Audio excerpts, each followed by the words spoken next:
জুলুক এই নামটি শুনলেই আমাদের চোখের সামনে ভেসে ওঠে পাহাড়ি সেই আঁকাবাঁকা পথের ছবি। সিল্ক রুট ভ্রমণের এক অনন্য রত্ন হল জুলুক, এক অপার্থিব সৌন্দর্যের আবাস। সমুদ্র পৃষ্ঠ থেকে প্রায় 10,000 ফুট উচ্চতায় অবস্থিত এই পাহাড়ি জনপদ প্রকৃতি, ইতিহাস ও বীরত্ব গাথা যেন পাশাপাশি অবস্থান করে। জুলুক ট্যুর আপনি কিভাবে প্ল্যান করবেন, জুলুকে আপনি কোথায় থাকবেন, কি কি দেখবেন এবং উচ্চতা জনিত কি কি অসুবিধা হতে পারে এবং তার কি প্রিকশন আছে, এই জনপদকে সিল্ক রুটই বা কেন বলা হয় তারও ইতিহাস আপনারা জানতে পারবেন। সমস্ত কিছু ইনফরমেশন আমি এই ভিডিওতে দিয়ে দেব, তাই অনুরোধ করব ভিডিওটি শেষ পর্যন্ত দেখুন। ভালো লাগলে অবশ্যই শেয়ার করুন আর আমার চ্যানেলটিকে সাবস্ক্রাইব করতে ভুলবেন না একদম। Welcome to my channel taste and travel. আশা করি সবাই ভালো আছে। Good morning from Padamchen. আমরা এখন আছি পদমচেনের ফুলমায়া হোমস্টেতে। দারুণ হসপিটালিটি, দারুণ খাওয়া দাওয়া, খুব সুন্দর হোমস্টে। সমস্ত ডিটেলস আমি ডেসক্রিপশনে দিয়ে দিলাম, কাইন্ডলি চেক করে নেবেন।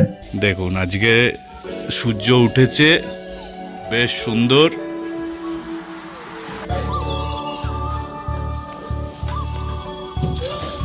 আমরা আজকে জুলুকের দিকে যাব, জুলুক নাথাং ভ্যালি। মোটামুটি 7টায় আমরা রেডি হয়ে গেছি। আমরা 15-20 মিনিটের মধ্যে বেরিয়ে পড়বো গরম গরম ম্যাগি খেয়ে।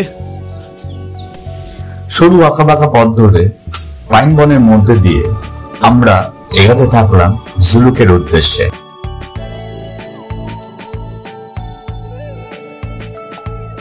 এই দৃশ্যটি দেখুন, মনে হচ্ছে আকাশ থেকে ঝুঁকি বেরাচ্ছে মেঘের মাঝখান দিয়ে। জুলুক ট্যুরের দিন আপনারা চেষ্টা করবেন পদমচেন কিংবা জুলুকে থাকার। জুলুক ট্যুরের দিন কিন্তু আপনাদের খুব তাড়াতাড়ি স্টার্ট করা উচিত।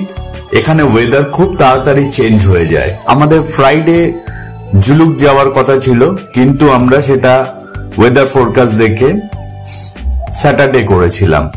আমরা প্রবেশ করে গেলাম জুলুকে। দূরে ওই দেখা যায় জুলুকের ফেমাস সেই আঁকাবাঁকা পথ। আমরা এখন 9,400 ফিট উপরে পাহাড়ি পথ ধরে আস্তে আস্তে আমরা এগিয়ে চলেছি জুলুকের উদ্দেশ্যে।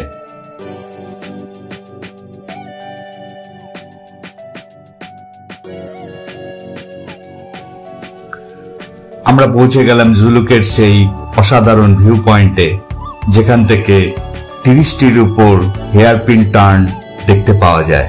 আজ আকাশ কিন্তু একদম পরিষ্কার আর আমরা প্রতিটি টার্ন দেখতে পাচ্ছি।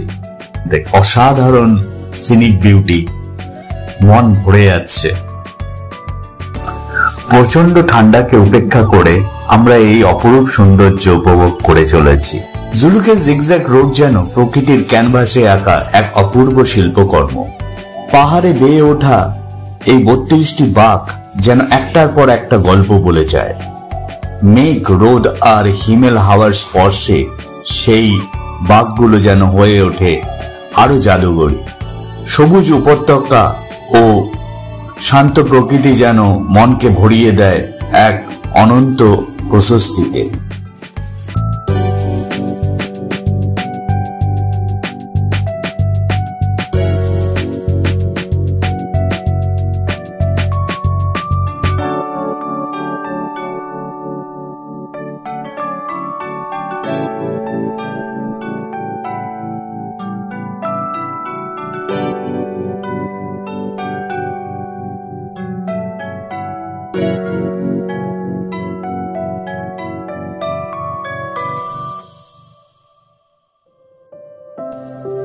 জুলুক ভিউ পয়েন্ট দেখে আমরা এগিয়ে চললাম থাম্বি ভিউ পয়েন্টের দিকে।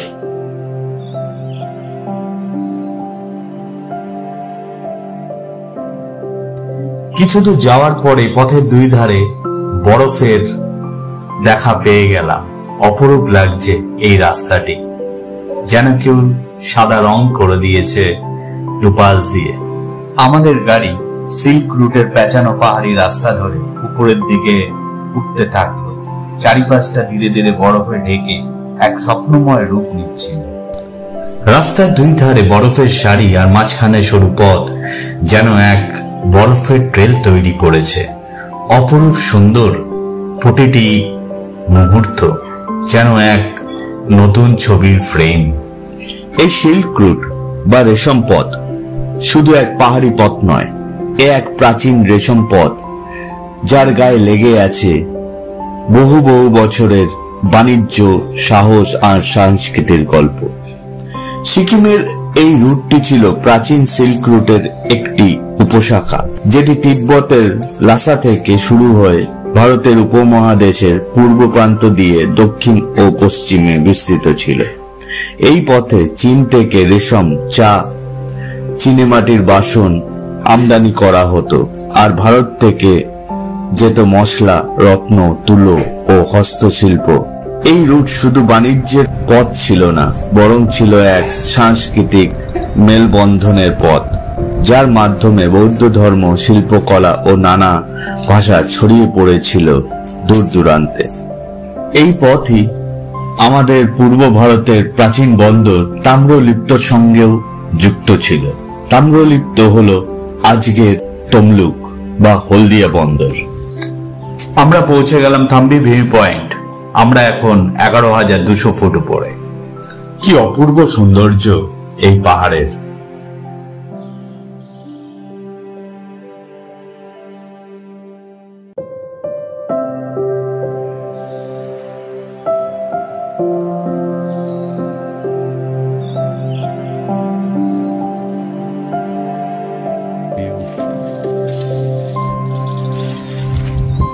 কাঞ্চনজঙ্ঘা আজকে দেখা যাচ্ছে না।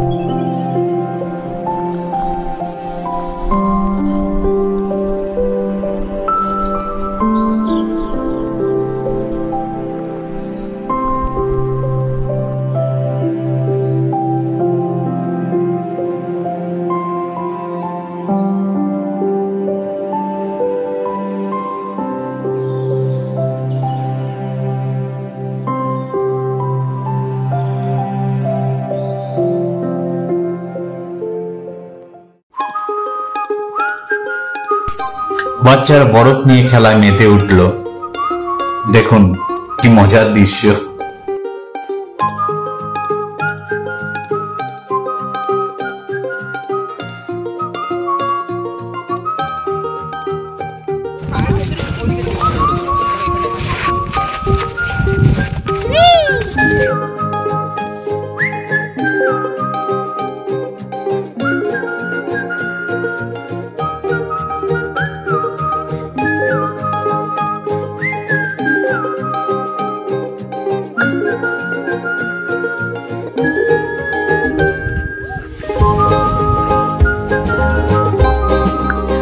কিছু সময় কাটানোর পরেই ওয়েদার টোটালি চেঞ্জ হয়ে গেল।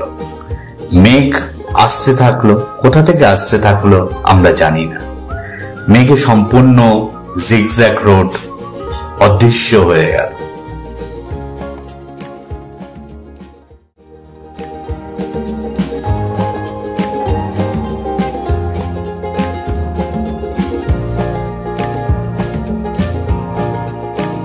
আমরা আর বেশিক্ষণ অপেক্ষা করলাম না, আমরা বেরিয়ে পড়লাম নাথাং ভ্যালির উদ্দেশ্যে। মেঘের মধ্য দিয়ে আমাদের গাড়ি চলতে লাগলো। সামনের ভিজিবিলিটি অনেকটাই কমে গেল।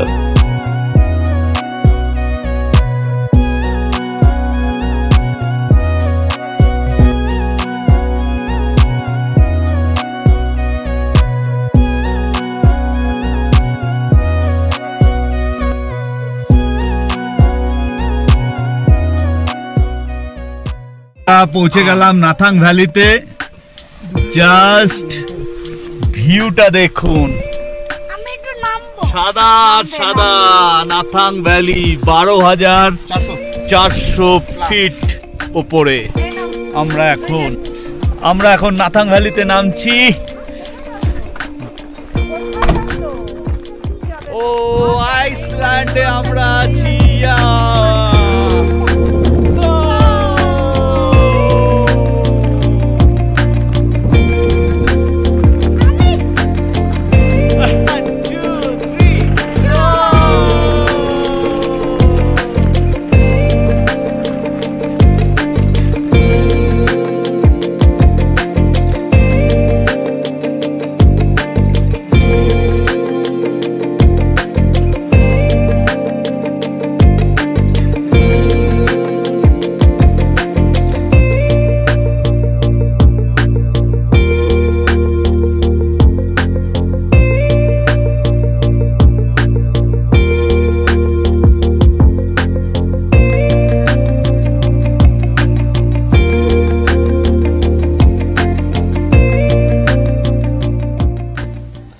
চারিদিকে শুধু সাদা আর সাদা।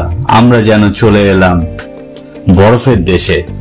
অসাধারণ মুহূর্ত, অসাধারণ অনুভূতি। প্রচন্ড কনকনে ঠান্ডা, কিন্তু তার মধ্যেও আমরা এনজয় করছি।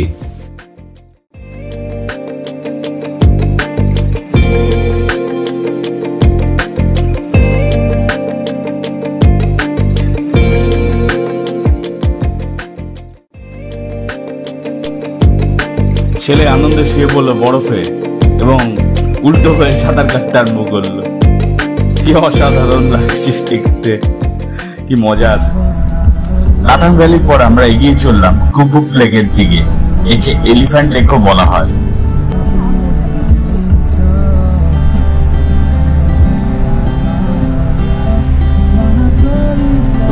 কেমন লাগলো স্নো? আমরা পৌঁছে গেলাম 13,000 ফুট উপরে কুপুপ লেকে। ওয়েদার যা কন্ডিশন, কিচ্ছু দেখা যাচ্ছে না, চারিদিকে কুয়াশা আর কুয়াশা। এখানে ওয়েদার প্রচন্ড খারাপ, কিচ্ছু দেখা যাচ্ছে না লেক। আপনাদের হাত পুরো জমে যাচ্ছে, ক্যামেরা ধরে রাখা যাচ্ছে না, প্রচন্ড হাওয়া এবং এত ঠান্ডা।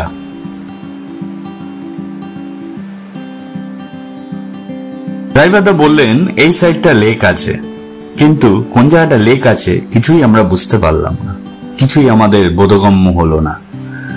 যাই হোক, পরের বার এসে হয়তো ক্লিয়ারলি দেখতে পাবো এই সুন্দর এলিফ্যান্ট লেকটি। সেই আশা নিয়ে আমরা গাড়িতে উঠে পড়লাম। বাট আজ মন আমাদের ভরে গেছে। বরফ, সিল্ক রোডের ক্লিয়ার রাস্তা সবকিছুই আমরা পেয়েছি। না হয় বা কুপুপ লেকটা পরের বার এসে দেখব।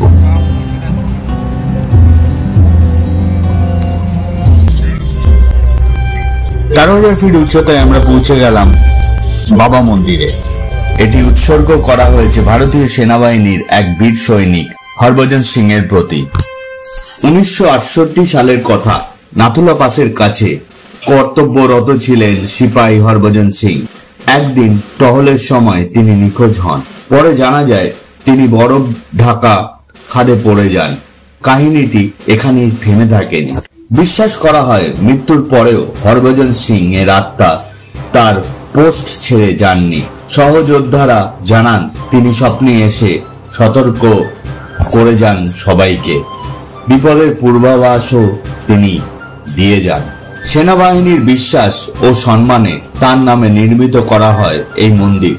প্রতিদিন পরিষ্কার করা হয় তার ইউনিফর্ম, জুতো, এমনকি জলের বোতল পর্যন্ত রাখা হয় তার কক্ষে, যেন তিনি আজও এখানে কর্মরত। প্রচন্ড ঠান্ডায় আমাদের হাত পা জমে গেছে। খালি পায়ে এই মন্দিরে প্রবেশ করতে হয়। আমাদের পা মনে হচ্ছে ফেটে যাচ্ছে, আমরা নামতে পারছি না, এত প্রচন্ড ঠান্ডা।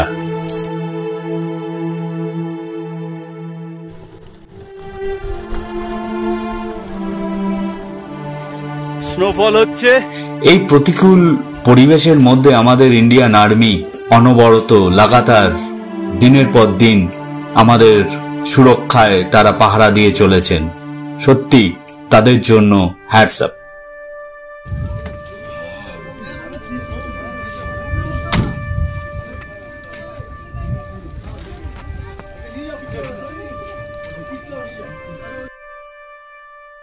একটা কথা আপনাদের বলে রাখি, জুলুক ট্যুরে কিন্তু অক্সিজেন সিলিন্ডার মাস্ট হয়ে গেছে। আপনাকে 600 টাকা দিয়ে একটা ছোট অক্সিজেন সিলিন্ডার কিনতে হবে এবং সঙ্গে সেটা ক্যারি করতে হবে। কোনো এমার্জেন্সিতে সেটা আপনারা ইউজ করতে পারেন। আমাদের সঙ্গে 3 বছরের এবং 6 বছরের দুটো বাচ্চা ছিল, তাদের কিন্তু কোনো রকম অক্সিজেন প্রবলেম হয়নি। আপনারা চাইলে পপকর্ন এবং রসুন ক্যারি করতে পারেন, অথবা কোকা 30 যে হোমিওপ্যাথি ওষুধটা হাই অল্টিটিউডের জন্য খুব উপযোগী, সেটাও আপনারা খেয়ে নিতে পারেন। জুলুক ট্রিপটি চিরস্মরণীয় হয়ে থাকবে, মনের মণিকোঠায় গেঁথে থাকবে প্রতিটি মুহূর্ত। আশা করি আপনাদেরও ভিডিওটি খুব ভালো লেগেছে। ভিডিওটি ভালো লাগলে সাবস্ক্রাইব করবেন। সাবস্ক্রাইব করতে জাস্ট ক্লিক করতে হয়, পয়সা লাগে না। আপনাদের অল্প সাপোর্টই আমাদের সাহস যোগাবে আরো ভালো ভালো ভিডিও তৈরি করার। এই ভিডিওটি আপনারা কোথা থেকে দেখছেন সেটিও জানাতে ভুলবেন না। জুলুক ট্রিপ সম্বন্ধে যে কোনো প্রশ্ন থাকলে আমাকে কমেন্ট করুন, সমস্ত কমেন্টসের উত্তর পেয়ে যাবেন। এবার বাড়ি ফেরার পালা। আজ আমাদের জুলুক ট্যুর এখানেই শেষ। আমরা এখন চলে যাব সিলারিগাঁও। দেখা হবে নেক্সট ব্লগে সিলারিগাঁওতে।